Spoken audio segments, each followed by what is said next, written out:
வணக்கம். இன்னைக்கு நாம ஜேம்ஸ் கிளியரோட அட்டாமிக் ஹேபிட்ஸ் புத்தகத்தோட சுருக்கத்தை கொஞ்சம் ஆழமா பார்க்க போறோம். நீங்க பகிர்ந்துகிட்ட இந்த நோட்ஸை வச்சு எப்படி ரொம்ப சின்ன சின்ன பழக்கங்கள் கூட பெரிய மாற்றங்களுக்கு அடித்தளமா அமையுதுன்னு அலசலாம். நிச்சயமா. இதோட நோக்கம் ரொம்ப நேரடியானது தாங்க.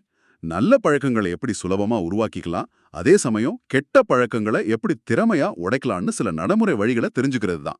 உங்க ஆரோக்கியம், வேலை இல்ல உங்க ஒட்டுமொத்த வாழ்க்கை தரத்தை உயர்த்த நினைச்சீங்கன்னா அப்போ இந்த கலந்துரையாடல் நிச்சயம் உங்களுக்கு பயனுள்ளதா இருக்கும்னு நம்புறோம். ஆமா, இதுல ரொம்ப முக்கியமான ஒரு கருத்து இருக்கு. தினமும் வெறும் 1% முன்னேற்றம் செஞ்சா போதும், அதோட கூட்டு விளைவு, அந்த காம்பவுண்டிங் எஃபெக்ட் காலப்போக்குல ஒரு பெரிய தாக்கத்தை ஏற்படுத்தும். ஓஹோ. இதுக்கு பிரிட்டிஷ் சைக்கிளிங் டீமோட கதை ஒரு அருமையான உதாரணம். அத பத்தி பேசலாம். இது வெறும் மன உறுதி இல்ல மோட்டிவேஷன் பத்தின விஷயம் மட்டும் இல்ல. சரி சரி, நல்ல பழக்கங்களை நம்ம செய்யாம இருக்கவே முடியாத அளவுக்கு மாத்துறது, அப்புறம் கெட்ட பழக்கங்களை செய்யவே முடியாத ஒரு சூழலை உருவாக்குறது, அப்படி ஒரு சிஸ்டம், ஒரு அமைப்பை எப்படி உருவாக்குறது பத்தி தான் நாம இங்க பார்க்க போறோம். சூப்பர். அப்போ அந்த பிரிட்டிஷ் சைக்கிளிங் டீம் கதையிலிருந்தே ஆரம்பிக்கலாமா? ஆமா, நீங்க சொன்ன மாதிரி அவங்க நிலைமை ஒரு காலத்துல ரொம்ப மோசமா இருந்துச்சு இல்லையா? 1908ல இருந்து ஒரே ஒரு ஒலிம்பிக் தங்கம் தான் வாங்கியிருந்தாங்க. ஆமா, கிட்டத்தட்ட 110 வருஷமா டூர் டி பிரான்ஸ் போட்டியில எந்த பிரிட்டிஷ் வீரருமே ஜெயிக்கல. நிலைமை எந்த அளவுக்கு மோசம்னா, பெரிய சைக்கிள் கம்பெனிகள் கூட அவங்களுக்கு சைக்கிள் விற்க தயங்குனாங்க. நம்ம பேர் கெட்டுடுமோன்னு ஒரு பயம் அவங்களுக்கு. அப்படியா? ஆமா. ஆனா 2003ல டேவ் பிரைல்ஸ்ஃபோர்டுங்கிற அந்த பயிற்சியாளரை கூட்டு வந்தது ஒரு பெரிய திருப்பு முனையா அமைஞ்சது. அவரோட அணுகுமுறை கொஞ்சம் வித்தியாசமா இருந்துச்சுன்னு சொன்னீங்களே. சிறு லாபங்களின் திரட்டல், aggregation of marginal gains. Correct. Aggregation of marginal gains. அதாவது சைக்கிள் ஓட்டுறது சம்பந்தப்பட்ட ஒவ்வொரு சின்ன விஷயத்திலையும் ஒரு 1% முன்னேற்றம் கொண்டு வர்றது. உதாரணத்துக்கு, சைக்கிள் சீட்டை இன்னும் கொஞ்சம் சௌகரியமா மாத்துறது. ஓட்டும்போது தசை சீக்கிரமா சூடாகாம இருக்க சூடாக்கப்பட்ட ஓவர் ஷாட்ஸ் பயன்படுத்துறது. டயர்ல ஆல்கஹால் தடவி கிரிப் அதிகமாக்குறது. இந்த மாதிரி நிறைய சின்ன சின்ன விஷயங்கள். பார்க்க ரொம்ப சின்னதா தெரியுது. ஆமா, பார்க்கறதுக்கு இது ரொம்ப சின்ன விஷயங்களா தெரியலாம். ஆனா இதோட கூட்டு விளைவு அதுதான் அசாதாரணமா இருந்துச்சு. 2008 பெய்ஜிங் ஒலிம்பிக்ஸ்ல இந்த டீம் அவங்க கலந்துட்ட பெரும்பாலான பந்தயங்கள்ல பதக்கம் வாங்கினாங்க. வாவ். இதுதான் அந்த 1% முன்னேற்றத்தோட சக்தி. கணக்குப்படி பார்த்தா கூட ஒரு வருஷம் தினமும் நீங்க 1% முன்னேறினா வருஷ கடைசியில கிட்டத்தட்ட 37 மடங்கு நீங்க மேம்பட்டிருப்பீங்க. 37 மடங்கா? ஆமா. பழக்கங்கள் ஒரு முதலீடு மாதிரி. அதோட பலன் உடனே தெரியாது. கூட்டு வெட்டி, அதாவது காம்பவுண்ட் இன்ட்ரெஸ்ட் எப்படி வேலை செய்யுதோ அதே மாதிரி தான் பழக்கங்களோட பலனும். கொஞ்ச நாள்ல பெருசா தெரியாது. சரி. ஆனா மாசங்கள், வருஷங்கள் போக போக பெரிய வித்தியாசம் தெரியும். இது நல்லதுக்கு மட்டும் இல்ல, கெட்டதுக்கும் இது பொருந்தும். இன்னைக்கு ஒரு ஜங்க் ஃபுட் சாப்பிட்டா உடனே எடை ஏறிடாது. ஆனா தொடர்ந்து செஞ்சா மெதுவா பாதிக்கும். அதோட நச்சு விளைவுகள் மெதுவா ஆனா உறுதியா நம்மள பாதிக்கும். அதனால இன்னைக்கு நாம ஜெயிச்சோமா தோத்தோமாங்கிறத விட முக்கியமானது என்னன்னா, நம்ம பழக்கங்கள் நம்மள சரியான பாதையில கொண்டு போகுதாங்கிறது தான். இது ரொம்ப முக்கியமான பாயிண்ட். ஆனா ஒரு பழக்கத்தை மாத்துறது ஏன் இவ்வளவு கஷ்டமா இருக்கு? சில சமயம் வருஷக்கணக்கா முயற்சி செஞ்சும் முடியறது இல்லையே. இந்த சுருக்கத்துல 2 முக்கிய காரணங்கள் சொல்றாங்க இல்லையா? ஆமா. ஒன்னு, நாம தப்பான விஷயத்த மாத்த முயற்சி பண்றோம். அதாவது நாம அடைய வேண்டிய இலக்கு, அந்த அவுட்கம் மேல மட்டும் கவனம் செலுத்துறோம். நாம யாரா இருக்கோங்கிற நம்ம அடையாளம், ஐடென்டிட்டி மேல கவனம் செலுத்தாம விட்டுடுறோம். ஓஹோ, அடையாளம். 2வது காரணம், நாம கையாளுற முறையே சரியில்லாம இருக்கலாம். அந்த அப்ரோச். இதுக்கு ஒரு புகைப்பிடிக்கிற ஒரு உதாரணம் சொல்றாங்க இல்லையா? அது நல்லா இருந்துச்சு. யாராவது சிகரெட் கொடுத்தா முதல் ஆள் சொல்றாரு, வேண்டாம் நான் புகையை நிறுத்த முயற்சி பண்றேன்னு. இது கேட்க சரிதான்னு தோணும். ஆனா அவர் மனசுக்குள்ள அவர் இன்னும் ஒரு புகைப்பிடிப்பவர் தான், அதை மாத்த முயற்சி பண்றவர். கரெக்ட். அவர் அடையாளம் மாறல. ஆனா 2வது ஆள் சொல்றாரு, வேண்டாம் நான் புகைப்பிடிக்கிற ஆள் இல்லைன்னு. இது ஒரு சின்ன வார்த்தை வித்தியாசம் தான். ஆனா இது அவரோட அடையாளத்தையும் மாத்துது. அவர் தன்னை இனி ஒரு புகைப்பிடிப்பவரா பார்க்கல. இது ரொம்ப ரொம்ப முக்கியமான புள்ளி. நம்ம நடத்தைய, பிஹேவியரை மாத்துறத விட நம்ம அடையாளத்தை, ஐடென்டிட்டிய மாத்துறதுல கவனம் செலுத்தணும். நாம யாரா இருக்க விரும்புறோமோ அதுல கவனம் செலுத்தணும். சரி. நீங்க உங்கள ஒரு ஆரோக்கியமான மனிதர்னு நம்ப ஆரம்பிச்சா, அப்புறம் உடற்பயிற்சி செய்யறதும் நல்லா சாப்பிடுறதும் அந்த அடையாளத்தோட ஒரு பகுதியா தானா மாறிடும். அந்த அடையாளத்தை நீங்க உங்களுக்கு நீங்களே நிரூபிக்கணும். எப்படி? எப்படி? சின்ன சின்ன வெற்றிகள் மூலமா. ஒவ்வொரு தடவை நீங்க ஜிம்முக்கு போம்போதும் இல்ல ஒரு ஹெல்தி சாப்பாடு சாப்பிடும் போதும் நீங்க ஒரு ஆரோக்கியமான மனிதருங்கிறத நீங்களே உறுதிப்படுத்திக்கிறீங்க. ஓ, அப்போ அடையாளம் தான் அடித்தளம். இது புரியுது. சரி, இந்த பழக்கங்கள் எப்படி உருவாகுதுங்கிற அடிப்படை அறிவியல் என்ன? அந்த 1898ல எட்வர்ட் தோண்டைக் செஞ்ச பூனை பரிசோதனைய பத்தி சுருக்கமா சொல்றாங்கல்ல. ஆமா, தாண்டேக்கோட பூனை பரிசோதனை பூனைய ஒரு புதிர்பெட்டிக்குள்ள வச்சு அது ஒரு குறிப்பிட்ட நெம்புகோலை தட்டினா மட்டும் தப்பிக்க முடியுங்கிற மாதிரி செஞ்சிருக்காரு. ஆரம்பத்துல பூனை எங்கெங்கோ முட்டி மோதி கடைசியில எதேச்சியா அந்த நெம்புகோலை தட்டி வெளியே வந்துரும்.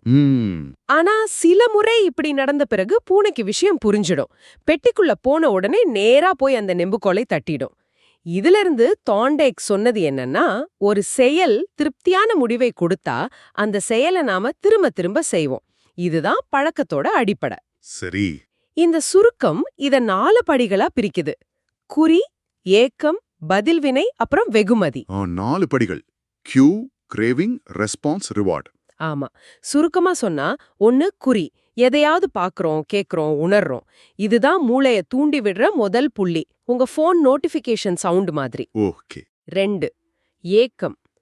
குறி, அந்த குறிய பார்த்ததும் நமக்கு ஒரு ஆசை வருது, ஒரு மாற்றத்தை எதிர்பார்க்கிறோம். அந்த நோட்டிபிகேஷன்ல என்ன இருக்குன்னு தெரிஞ்சுக்கிற ஆர்வம் மாதிரி. 3 பதில்வினை. அந்த ஏக்கத்தால நாம ஒரு செயலை செய்யறோம். அது ஒரு எண்ணமாவோ செயலாவோ இருக்கலாம், போன் எடுத்து பாக்குறது மாதிரி. 4 வெகுமதி. அந்த செயலை செஞ்சதால நமக்கு ஒரு திருப்தி கிடைக்குது, நம்ம ஏக்கம் பூர்த்தியாகுது, அந்த மெசேஜை படிச்சு திருப்தி அடைறது மாதிரி. சரி சரி. அப்ப மூளை இத கத்துக்குது, ஓகே இந்த செயல் திருப்தி தருது, இத திரும்ப செய்யலாம். இது ஒரு சைக்கிள் மாதிரி போகுது. ஆமா, இந்த 4 படிகளும் சேர்ந்ததுதான் ஒரு பழக்க வட்டம், ஹேபிட் லூப். ஒரு பழக்கம் உருவாகணும்னா இந்த 4ம் இருக்கணும். இதுல ஏதாவது ஒன்னு பலவீனமா இருந்தா கூட பழக்கம் நிலைக்காது. இந்த வட்டத்தை புரிஞ்சுகிட்டா நல்ல பழக்கங்களை எப்படி உருவாக்குறது, கெட்ட பழக்கங்களை எப்படி உடைக்கிறதுன்னு நமக்கு ஒரு வழி தெரியும். சூப்பர். அப்போ இந்த 4 படிகளை வச்சு இப்போ 4 விதிகளை பத்தி பார்க்கலாம். முதல் விதி, மேக் இட் ஆப்வியஸ், அதாவது தெளிவாக தெரியப்படுத்துங்கள். இதுக்கு ஒரு துணை மருத்துவ பணியாளர், ஒரு பாராமெடிக் கதை சொல்றாங்க இல்ல. அவர் ஒரு குடும்ப விழாவுக்கு போயிருந்தப்போ அவரோட மாமனாரை பார்த்ததும் ஏதோ சரியில்லைன்னு தோணிருக்கு. ஆமா, பல வருஷ அனுபவத்துல மாரடைப்பு வர்றதுக்கு முன்னாடி முகத்துல தெரியற சில நுட்பமான அறிகுறிகளை அவர் மூளை தானாவே கவனிச்சிருக்கு. உடனே மாமனார ஹாஸ்பிட்டலுக்கு போக சொல்லி வற்புறுத்தியிருக்காரு. அங்கே பார்த்தா இதயத்துக்கு போற முக்கிய ரத்த குழாயில அடைப்பு. அடேங்கப்பா. சரியான நேரத்துல கண்டுபிடிச்சதால உயிர் பிழைச்சிருக்காரு. இங்க பாருங்க, அந்த அறிகுறி, அந்த கியூ நேரடியா தெளிவா இல்ல, ஆனா அவர் மூளை அதை கவனிக்க பழகிருக்கு. நம்ம பழக்கங்களுக்கும் இப்படிதான். பல சமயம் நம்ம ஏன் ஒரு செயலை செய்யறோன்னே நமக்கு தெரியாது, ஏன்னா அந்த குறி நம்ம ஆழ் மனசுல பதிஞ்சிருக்கு. கரெக்ட். அதனால முதல் படி நம்ம பழக்கங்களையும் அதுக்கான குறிகளையும் கவனிக்கிறது. அந்த ஹேபிட் ஸ்கோர் கார்டு மாதிரி ஒன்னு உருவாக்கி நம்ம தினசரி பழக்கங்களை லிஸ்ட் போட்டு அது நல்லதா கெட்டதா சாதாரணமானதான்னு யோசிக்கிறது உதவுன்னு சொல்றாங்க. ஆமா, இந்த தெளிவாக்குறது எவ்ளோ முக்கியம்னு பிரிட்டன்ல 2001ல நடந்த ஒரு உடற்பயிற்சி ஆய்வு தெளிவா காட்டுது. 3 குழுவா பிரிச்சாங்க. முதல் குழு சும்மா எவ்ளோ உடற்பயிற்சி செய்யறாங்கன்னு கண்காணிக்கணும். 2வது குழு அதோட சேர்த்து உடற்பயிற்சியோட நன்மைகள் பத்தியும் படிக்கணும். சரி. 3வது குழு இது 2யும் செஞ்சுட்டு கூடவே எப்போ எங்கே உடற்பயிற்சி செய்ய போறோம்னு ரொம்ப தெளிவா திட்டமிட்டு எழுதணும். அதாவது அடுத்த வாரம் செவ்வாய்க்கிழமை சாயங்காலம் 6 மணிக்கு வீட்டுக்கு பக்கத்துல இருக்கிற பார்க்ல 20 நிமிஷம் நடப்பேன் அப்படின்னு ரொம்ப ஸ்பெசிஃபிக்கா. ஓகே. Implementation, intention. அதேதான், இம்ப்ளிமெண்டேஷன், இன்டென்ஷன். முடிவு ரொம்ப ஆச்சரியமா இருந்துச்சு. முதல் 2 குழுவுல வெறும் 35-38% பேர் தான் வாரத்துக்கு ஒரு தடவையாவது உடற்பயிற்சி செஞ்சாங்க. ஆனா அந்த 3வது குழுவுல 91% பேர். 91%? பெரிய வித்தியாசம். ஆமா, இது என்ன காட்டுதுன்னா பல பேருக்கு ஆர்வம், மோட்டிவேஷன் இல்லாம இல்ல, தெளிவு, கிளாரிட்டி தான் இல்ல. என்ன செய்யணும், எப்போ செய்யணும், எங்க செய்யணும்னு தெளிவா திட்டம் போட்டா அதுவே ஒரு சக்தி வாய்ந்த குறியா, கியூவா மாறிடுது. நம்ம மூளைக்கு ஒரு ஜிபிஎஸ் மாதிரி வழிகாட்டுது. இதிலிருந்து சூழலோட முக்கியத்துவமும் புரியுது. நம்ம என்விரான்மெண்ட். அந்த மாசச்சூசெட்ஸ் ஹாஸ்பிட்டல் கேண்டீன் ஆய்வு ரொம்ப சுவாரஸ்யமா இருந்துச்சு. அங்க சோடாவுக்கு பதிலா தண்ணி பாட்டில இன்னும் கொஞ்சம் எளிதா கண்ணுல படுற மாதிரி கை கெட்டுற மாதிரி வச்சாங்க. வேற எதுவுமே மாத்தல. சோடா இன்னும் அங்கேதான் இருந்துச்சு. ஆனா 3 மாசத்துல சோடா விற்பனை 11% குறைஞ்சு தண்ணி விற்பனை 26% அதிகமாயிடுச்சு. ஒரு சின்ன சூழல் மாற்றம், ஆனா பெரிய விளைவு. நம்மள சுத்தி என்ன இருக்கோ அது நம்ம முடிவுகளை எவ்வளோ பாதிக்குது பாருங்க. நிச்சயமா நல்ல பழக்கத்துக்கான குறிய கண்ணுல படுற மாதிரி வைக்கணும், கெட்ட பழக்கத்துக்கான குறிய கண்ணை விட்டு மறைக்கணும். இது சுய கட்டுப்பாடு, செல்ஃப் கண்ட்ரோல் பத்தின நம்ம எண்ணத்தையும் மாத்துது. நாம என்ன நினைக்கிறோம், சுய கட்டுப்பாடு அதிகமா இருக்கிறவங்க ஆசைகளை எதிர்த்து போராடுறவங்கன்னு. ஆமா, ஆனா உண்மை என்னன்னா, அவங்க ஆசைகளை தூண்டக்கூடிய சூழ்நிலைகளை தவிர்க்கிறதுல கெட்டிக்காரங்களா இருக்காங்க. வியட்நாம் போர் வீரர்கள் ஹெரோயின் பழக்கத்துக்கு அடிமையான கதை இதுக்கு நல்ல உதாரணம். அங்க போர் சூழல், சக வீரர்கள், எளிதா கிடைச்ச போதைப் பொருள்னு பல தூண்டுதல்கள், பல கியூஸ் இருந்துச்சு. ஓஹோ, பேர் அந்த பழக்கத்திலிருந்து ரொம்ப சுலபமா வெளியே வந்துட்டாங்க. அதனால மன உறுதியை மட்டும் நம்பாம நம்ம சூழல்ல நமக்கு சாதகமா மாத்தி அமைக்கிறது ரொம்ப புத்திசாலித்தனம். இது நல்ல பாயிண்ட். சரி, அடுத்த விதி, மேக் இட் அட்ராக்டிவ். கவர்ச்சிகரமாக ஆக்குங்கள். ஒரு பழக்கத்தை செய்யணுங்கிற ஏக்கத்தை, அந்த கிரேவிங்கை அதிகப்படுத்தணும். இதுக்கு அயர்லாந்துல ரோனன் பர்னன் ஒரு இன்ஜினியரிங் மாணவர் செஞ்ச விஷயம் செமையா இருந்துச்சு. அவருக்கு நெட்ஃபிளிக்ஸ் பார்க்க ரொம்ப பிடிக்கும், ஆனா உடற்பயிற்சி செய்யணும்னு தெரியும். ஆமா ஆமா படிச்சேன். என்ன செஞ்சார் தெரியுமா? தன்னோட உடற்பயிற்சி பைக்கை லேப்டாப்போட இணைச்சு ஒரு குறிப்பிட்ட வேகத்துல சைக்கிள் ஓட்டுனா மட்டும் நெட்ஃபிளிக்ஸ் ஓடுற மாதிரி ப்ரோக்ராம் பண்ணிட்டார். பிரில்லியன்ட். இதுக்கு பேரு டெம்டேஷன் பண்ட்லிங்னு சொல்றாங்க. சோதனை கட்டுதல். அதாவது, நீங்க செய்ய வேண்டிய ஒரு பிடிக்காத விஷயத்த நீங்க செய்ய விரும்புற ஒரு பிடிச்ச விஷயத்தோட சேர்த்துக்கிறது. இது பிரேமாக்ஸ் கொள்கை மாதிரி தான். சிம்பிளா சொன்னா, ஹோம்வொர்க் முடிச்சா வீடியோ கேம் விளையாடலாம்னு சொல்ற மாதிரி. கரெக்ட். உடற்பயிற்சி செய்யும்போது மட்டும் பிடிச்ச பாட்டு கேட்கறது இல்ல பிடிச்ச பாட்காஸ்ட் கேட்கறதுன்னு வச்சுக்கிட்டா உடற்பயிற்சி செய்யறதே கொஞ்சம் சுவாரஸ்யமா மாறிடும். நிச்சயமா இது ஒரு நல்ல உத்தி. நம்ம பழக்கங்களை நாம மட்டும் தீர்மானிக்கிறது இல்லைன்னு சொல்றாங்க. நம்மள சுத்தி இருக்கிறவங்க, நம்ம சமூகம், எதுக்கோ பெரிய பங்கு இருக்கு. நம்ம சின்ன வயசுல நம்ம பெற்றோர்கிட்ட இருந்தோ நண்பர்கள் கிட்ட இருந்தோ பழக்கங்களை கத்துக்கிறோம். ஒரு ஆய்வு கூட சொல்லுது, உங்க நெருங்கிய நண்பர் குண்டா இருந்தா நீங்க குண்டாகிறதுக்கான வாய்ப்பு 57% அதிகம்னு. 57%? நம்பவே முடியலையே. ஆமா, இது ஒரு விதமான சமூக அழுத்தம், பியர் பிரஷர். ஆனா இதே நமக்கு சாதகமா பயன்படுத்திக்கலாம்.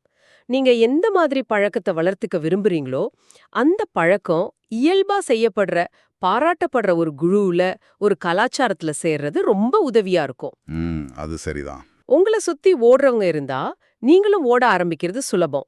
உங்களை சுத்தி புத்தகம் படிக்கிறவங்க இருந்தா நீங்களும் படிக்க ஆரம்பிப்பீங்க. கெட்ட பழக்கங்களை மாத்தவும் இது உதவும் நினைக்கிறேன். சில சமயம் நம்ம ஒரு பழக்கத்தை ஏன் செய்யறோம்னு தெரியாது. அதை நிறுத்துறதுக்கு அந்த பழக்கத்தை பத்தின நம்ம பார்வையே மாத்தலாம்னு சொல்றாங்க. நான் காலையில சீக்கிரம் எந்திரிக்க வேண்டும்னு நினைச்சா அது ஒரு பாரமா தோணும். ஆமா, ஒரு கட்டாய மாதிரி. அதுக்கு பதிலா நான் காலையில சீக்கிரம் எந்திரிச்சு அந்த அமைதியான நேரத்தை அனுபவிக்க போறேன், இல்ல ஆரோக்கியமா சாப்பிட எனக்கு கிடைச்சிருக்கு அப்படின்னு வேண்டும், ஹேவ் டு என்பதை கிடைத்திருக்கு, கெட் டுன்னு மாத்தி யோசிச்சா, ஆஹா, அந்த மனநிலையே மாறும். Perspective shift. ஆமா, அந்த செயல் மேல ஒரு நேர்மறை பார்வை வரும். இது அந்த பழக்கத்தை இன்னும் கொஞ்சம் கவர்ச்சிகரமா மாத்தும். அருமை. சரி, அடுத்து 3வது விதி, மேக் இட் ஈஸி. எளிதாக்குங்கள். பழக்கம்ங்கிறது என்ன? திரும்ப திரும்ப ஒரு செயலை செய்யறதால அது தானியங்கி, ஆட்டோமேட்டிக் ஆகிறது தான். நம்ம மூளையில அதுக்குன்னு ஒரு பாதை உருவாகிடுது. ஒரு பழக்கம் உருவாக எவ்வளவு நாள் ஆகுதுங்கிறத விட எவ்வளவு அடிக்கடி அதை செய்யறோங்கிறது தான் முக்கியம். Frequency is key. Number of repetitions. ஆமா, எவ்வளவு தடவை திரும்ப செய்யறோமோ அவ்வளவு வேகமா அது பழக்கமா மாறும். அதனால ஒரு பழக்கத்தை உருவாக்க அதை செய்யறத சுலபமாக்கணும். இது குறைந்த முயற்சி விதி, லா ஆஃப் லீஸ்ட் எஃபர்ட்டோட நேரடி தொடர்பு. மனுஷங்க இயல்பாவே சுலபமான வழியை தான் தேர்ந்தெடுப்பாங்க. அது உண்மைதான். ஒரு செயல் கஷ்டமா இருந்தா அது செய்ய தயங்குவோம். அதனால நல்ல பழக்கங்களை செய்யறதுக்கு இருக்கிற தடைகளை, அந்த ஃப்ரிக்ஷனை குறைக்கணும். ஆமா, இப்ப யோசிச்சா பல டெக்னாலஜியே இதுதான் செய்யுது. ஆன்லைன்ல ஷாப் பண்றது, உணவு டெலிவரி பண்றது எல்லாமே தடைகளை குறைக்குது இல்லையா? நம்ம பழக்கங்களுக்கும் இதை பயன்படுத்தலாம். உடற்பயிற்சி செய்யணுமா?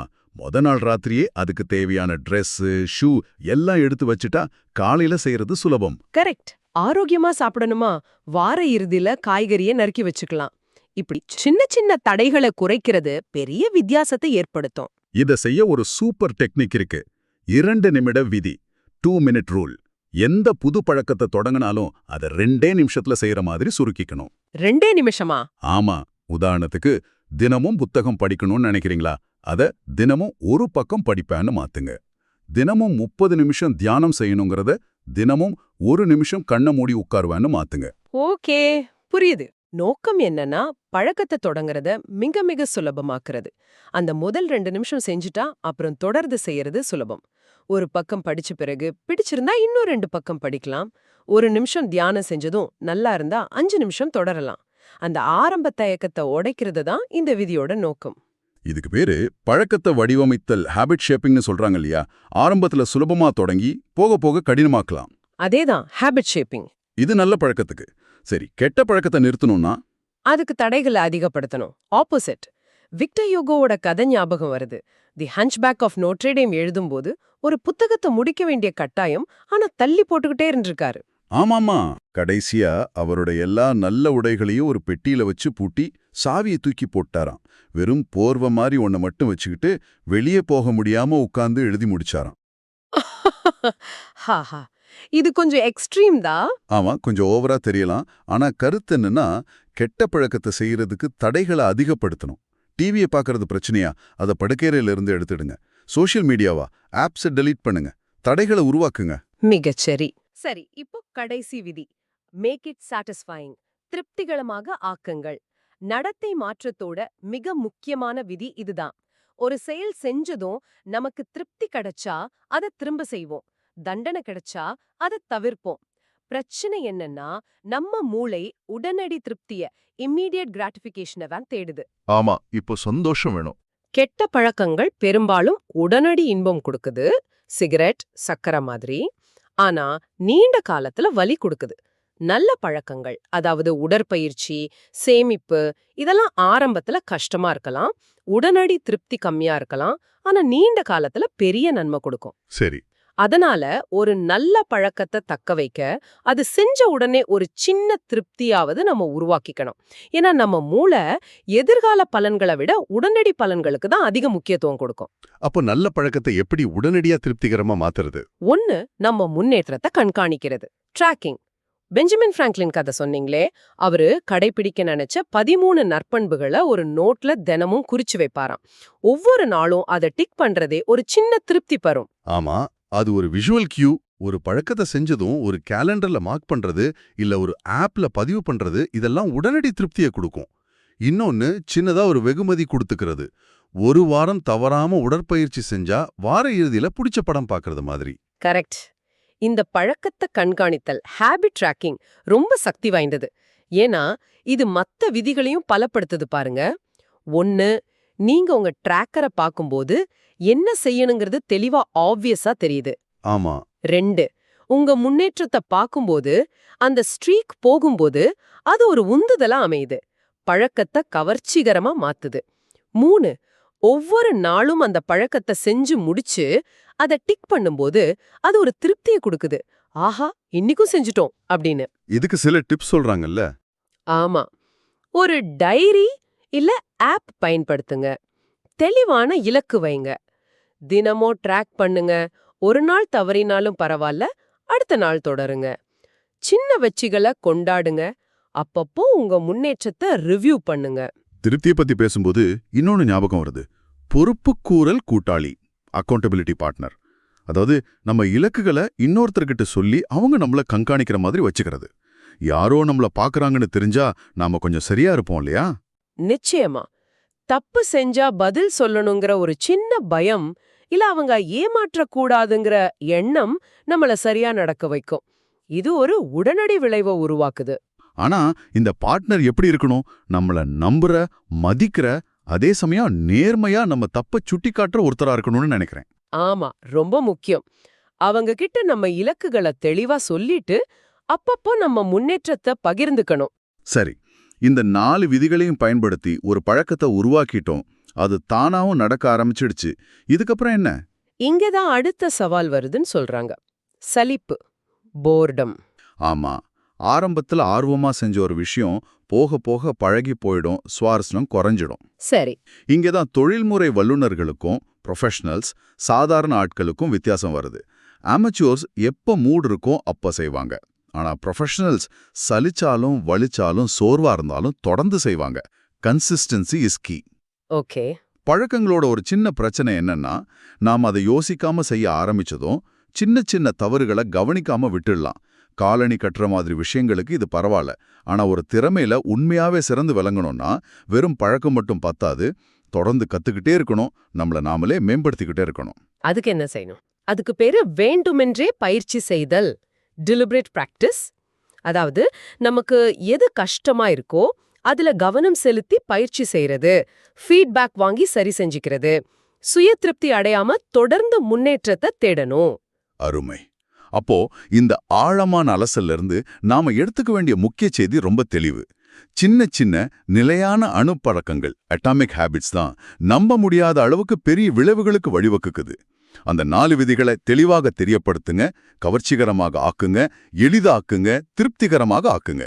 இது ஒரு நல்ல கட்டமைப்பு, ஒரு ஃப்ரேம்வொர்க் மாதிரி. ஆமா, கரெக்டா சொன்னீங்க.